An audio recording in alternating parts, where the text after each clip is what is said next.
Welcome back everyone. So in the last video we solved best time to buy and sell stocks part 2, and in this video we are going to tackle jump game. So let's dive in.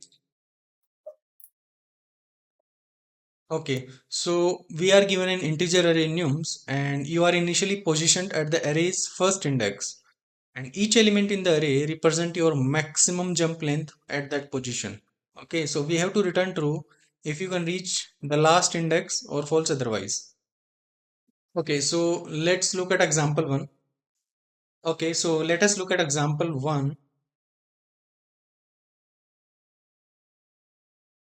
Okay, so in this question, at index 0, the user can take a jump of 2 steps. So from this, the user can go to this position and this position. So what we'll do is we'll move to the this position, and from this position, user can take 3 jumps. So first, or let's say second jump here and third jump here. So by seeing these position, we can say that the user is able to go from index 0 to index 4. Okay, so we will return true in this case. Okay, so we are going to solve this question in two ways. The first one is recursive approach and the second one is using big O and time in single traversal of this array.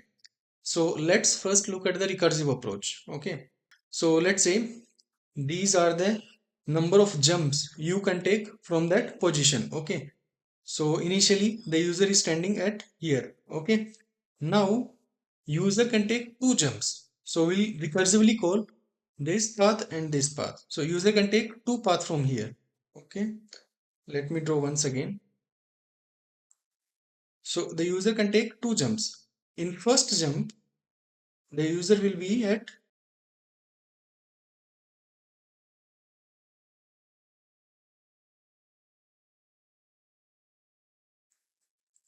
okay, so in one jump the user will be at this position, and in 2 jumps the user will be at this position. Now at first position user can move on to the second position, third position and fourth position. So now from here user can move on to the second position, third position and fourth position. Okay,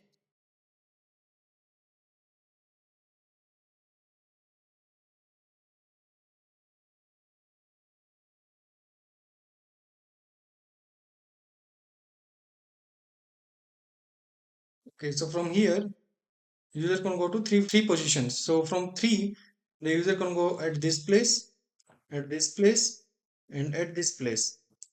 Now from this position user can move on to only one place, and that is at this position, and from here user can go to this position. Okay, now as per question we have to return true if the user is able to reach from the 0th index to the last index. Now in this you can see that the person is able to reach from 0th index to the last index. So we will return true here, we will return true here, we will return true here, and we will return true here, and we don't have to recurse for these subtrees. So we'll finally return true. So let's implement this approach. So we'll create an helper function. So let's say private from index, let's say int idx. So now before moving on to the implementation part, let me show you another example in which this is not possible. So let's also see the example 2. Okay, so in this example user is standing at this position. Okay, now from this position user can move on to 3 positions. Okay, so let's see which. So 0, 1 and 2. So these are 3 positions the user can reach. So from 3 user can move on to this position, then this position and then this position. So these are the 3 possible ways the user can jump. Now from 2 user can take 2 jumps. So 1, 2, and from here user can take single jump, and from here user cannot take any jump. So from here user will be able to take 2 jumps. The first jump will be here and the second jump will be here. Now from this position, user can take a single jump. Okay, so let's see. So from here, user will be able to go to this position. Now from here onwards, the user will not be able to take any jump. So we will return false. We will return false. Now from here to the right, the user is at 0. So user will not be able to take any jump. So we'll return false. We'll return false here. Now we have two unexplored branches. Now in the first branch, the user is able to take one jump. So user go to this position, and from this position user will not be able to jump. So we'll return false. We'll return false. Now the third branch, user is already at 0. So user will not be able to jump. So we'll return false. And finally we will return false. So user will not be able to go from index 0 to index last one, which is 4. So user will not be able to go from index 0 to index 4. Now let us implement this approach. So we are given an index. From this index, we have to go to the last index. So what we will check is if this index is out of bounds. If this index is greater than or equal to nums.size, we will return no, we cannot go to the last index.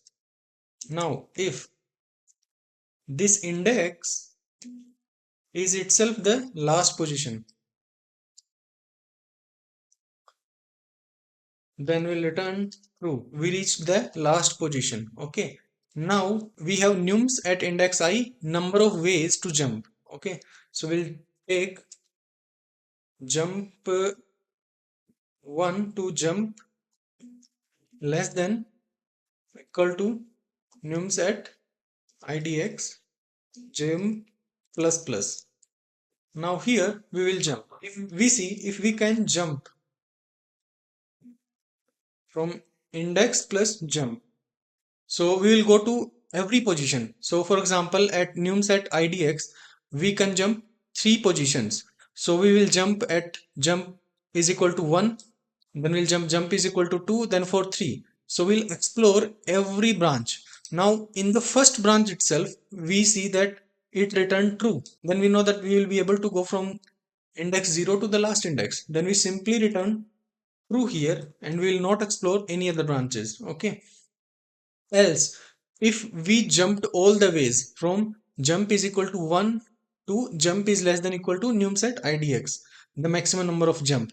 We tried all the possible branches and we were not able to find any way to go to the last index. Then finally we will return false. Now let's see if this works or not. Okay, so yes, we forgot to call this function. So we'll call can jump with nums and from 0th position. Okay, so our initial test case has been passed. Now we will submit and see whether it can pass all the test case or not. And time limit exceeded as expected. So for these inputs, the recursive approach is very bad. So now we'll move to the single pass solution, which requires single traversal of the array, and using that approach, we'll be able to determine whether the user can jump from the initial position and go to the last position. Okay, so let's understand that. For that, we'll use first example first. Okay, so using the second approach, what we will do is all we have to find is whether the user can grow from this position to the last position or not. Okay, so what we'll do is we'll create a variable reachable that is initially 0. Why 0? So reachable will tell us whether we can reach at a particular index or not. So initially it is 0 because we can reach index 0, right? So we are at this position. So we are reachable at index 0. Now from index 0 at maximum position where can we reach? Okay, so at position 0 it says that you can, so let me write indexes 0 1 2 3 4. So it says that at this position 0 we can jump 2 steps. So if we jump 2 steps we will move to the second position. So at index 0 we can reach a maximum of at second index. So the maximum reachable point up until now is 2. Now we move to the next item. Now at index 1, we can jump a maximum of 1 step. And if we jump, the maximum index we can reach is, so we can reach at a maximum index of 2.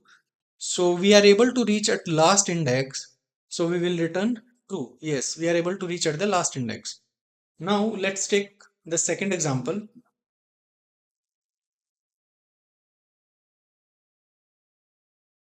So in this, the user is standing here and the reachable is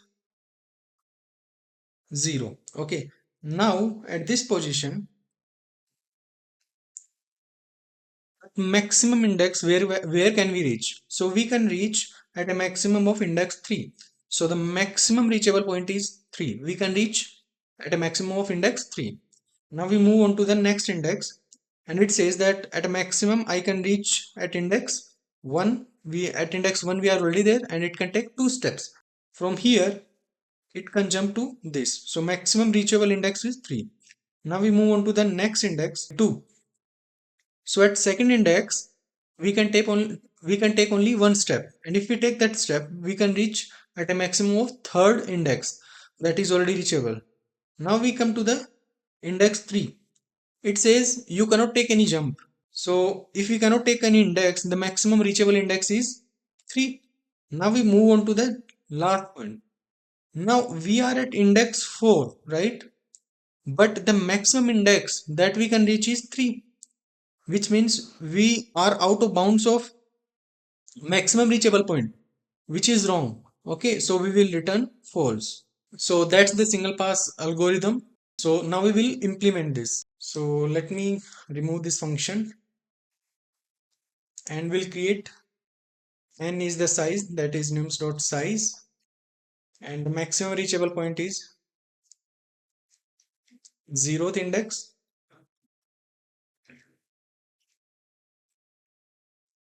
Now if this I is greater than the reachable point, reachable index, then we'll return false.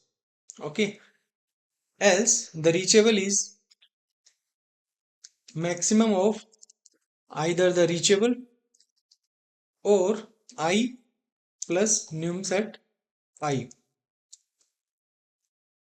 Okay, and if the reachable is greater than or equal to n minus 1, so if reachable is already greater than or equal to the last index, we'll return true and quit this loop early.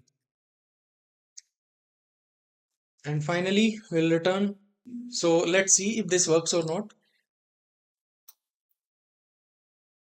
Okay, so our initial test case has been passed, and now we will submit this, and our solution is accepted. Now just to recap, we explored two possible solutions for this algorithm. The first solution is recursive approach, and in that approach what we did is we just explored every possible way. So for example, from index 0 the user is able to take 4 steps, then we explored all those 4 steps. So first we move on to the 1 step, then 2 step, then 3 step. So we explored all the possible ways a user can go, and if we are able to find a path from 0th index to the last index, we'll return true, else false. In the second approach, what we did is we create a reachable variable, and what it does is it checks the reachability of a person. So for each index it checks we are at ith position, but the reachable is less than it, which means we cannot reach the ith index. In that case we will return false. But if we are able to reach this index, then we will change the reachable. We will take the maximum of either the reachable itself or I plus num set I, the maximum value. So if we add the maximum steps at I plus we are at this position, then we will get the new maximum position, and we already have a maximum position, so we'll take the maximum out of that. And now if the reachable is already greater than or equal to n minus 1, that is last position in the array, we will return true and quit early. Finally we will return true, we will not return false. We are returning true because we were not able to return false. Okay, so for example, I is the last position, and in the last position itself we are not able to return false, which means we have to return true. Okay, so that's it.